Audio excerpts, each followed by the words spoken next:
누가복음 19장. 예수께서 여리고에 들어가 지나가고 계셨다. 삭개오라고 하는 사람이 거기에 있었다. 그는 세관장이고 부자였다. 삭개오는 예수가 어떤 사람인지를 보려고 애썼으나 무리에게 가려서 예수를 볼 수 없었다. 그가 키가 작기 때문이었다.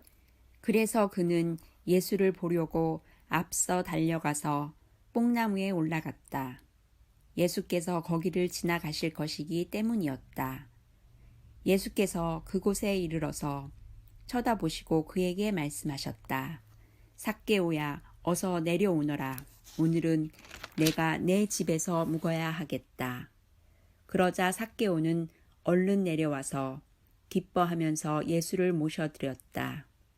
그런데 사람들이 이것을 보고서 모두 수근거리며 말하였다. 그가 죄인의 집에 묵으려고 들어갔다. 삭개오가 일어서서 주님께 말하였다. 주님, 보십시오. 내 소유의 절반을 가난한 사람들에게 주겠습니다. 또 내가 누구에게서 강제로 빼앗은 것이 있으면 4배로 하여 갚아주겠습니다. 예수께서 그에게 말씀하셨다. 오늘 구원이 이 집에 이르렀다. 이 사람도 아브라함의 자손이다. 인자는 잃은 것을 찾아 구원하러 왔다. 그들이 이 말씀을 듣고 있을 때에 예수께서 덧붙여서 비유를 하나 말씀하셨다.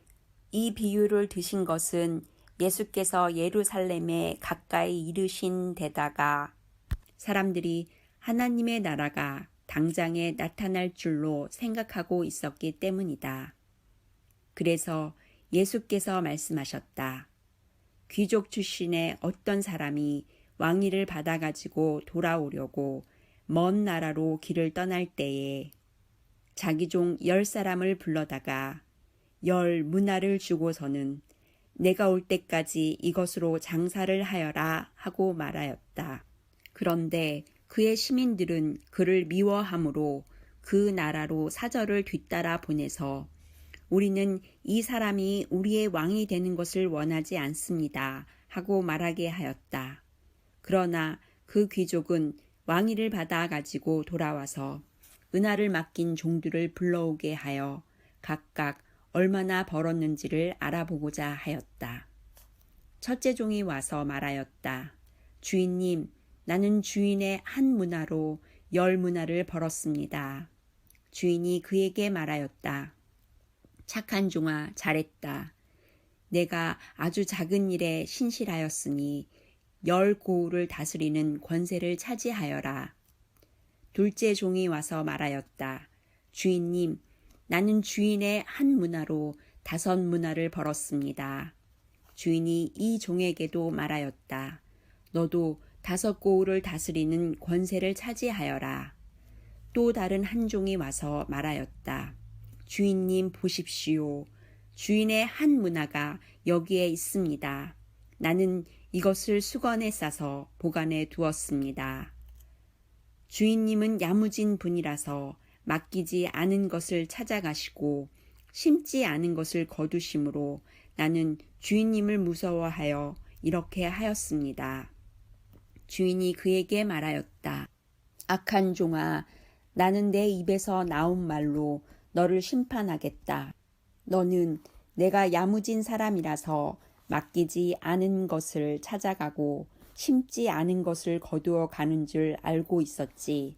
그러면 어찌하여 내 은화를 은행에 예금하지 않았느냐. 그랬더라면 내가 돌아와서 그 이자와 함께 그것을 찾았을 것이다. 그리고 그는 곁에 서 있는 사람들에게 말하였다. 이 사람에게서 한 문화를 빼앗아서 10문화를 가진 사람에게 주어라. 그들이 주인에게 말하기를 주인님, 그는 10문화를 가지고 있습니다 하였다. 내가 너희에게 말한다. 가진 사람은 더 받게 될 것이요. 가지지 못한 사람은 그가 가진 것까지 빼앗길 것이다. 그리고 내가 자기들의 왕이 되는 것을 원하지 않은 나의 이 원수들을 이리로 끌어다가 내 앞에서 죽여라. 예수께서 이 말씀을 마치시고 앞장서서 걸으시며 예루살렘으로 올라가고 계셨다. 예수께서 올리브 산이라 불리는 산에 있는 벳바게와 베다니에 가까이 오셨을 때에 제자 두 사람을 보내시며 말씀하셨다. 맞은쪽 마을로 가거라. 거기에 들어가서 보면 아직 아무도 타본 적이 없는 새끼 낙이 한 마리가 매여 있을 것이다. 그것을 풀어서 끌고 오너라. 혹시 누가 너희에게 왜 푸느냐고 묻거든 주님께서 그것을 필요로 하십니다 하고 말하여라. 보내심을 받은 사람이 가서 보니 예수께서 그들에게 말씀하신 그대로였다. 그들이 새끼 나귀를 푸는데 그 주인들이 그들에게 말하였다. 그 새끼 나귀는 왜 푸는 거요? 그들이 대답하였다. 주님께서 그것을 필요로 하십니다. 그리고 그들이 그 새끼 나귀를 예수께로 끌고 와서 자기들의 옷을 나귀 등에 걸쳐 얹고서 예수를 올라타시게 하였다. 예수께서 나아가시는데 제자들이 자기들의 옷을 길에 깔았다. 예수께서 어느덧 올리브 산의 내리막길에 이르셨을 때에 제자의 온 무리가 기뻐하며 자기들이 본 모든 기적을 두고 큰 소리로 하나님을 찬양하면서 말하였다. 복되시다 주님의 이름으로 오시는 임금님. 하늘에는 평화, 지극히 높은 곳에는 영광. 그런데 무리 가운데 섞여 있는 바리새파 사람 몇이 예수께 말하였다. 선생님, 선생님의 제자들을 꾸짖으십시오. 그러나 예수께서 대답하셨다. 내가 너희에게 말한다. 이 사람들이 잠잠하면 돌들이 소리 지를 것이다. 예수께서 예루살렘 가까이에 오셔서 그 도성을 보시고 우시었다. 그리고 이렇게 말씀하셨다. 오늘 너도 평화에 이르게 하는 일을 알았더라면 좋을 터인데 그러나 지금 너는 그 일을 보지 못하는구나. 그 날들이 너에게 닥치리니 너의 원수들이 토성을 쌓고 너를 애워싸고 너를 사면에서 죄어들어서 너와 내 안에 있는 내 자녀들을 짓밟고 내 안에 돌 한 개도 다른 돌 위에 얹혀 있지 못하게 할 것이다. 이것은 하나님께서 너를 찾아오신 때를 내가 알지 못했기 때문이다. 예수께서 성전에 들어가셔서 장사하는 사람들을 내쫓으시며 그들에게 말씀하셨다. 성경에 기록하기를 내 집은 기도하는 집이 될 것이다 하였다. 그런데 너희는 그것을 강도들의 소굴로 만들어 버렸다. 예수께서 날마다 성전에서 가르치셨다.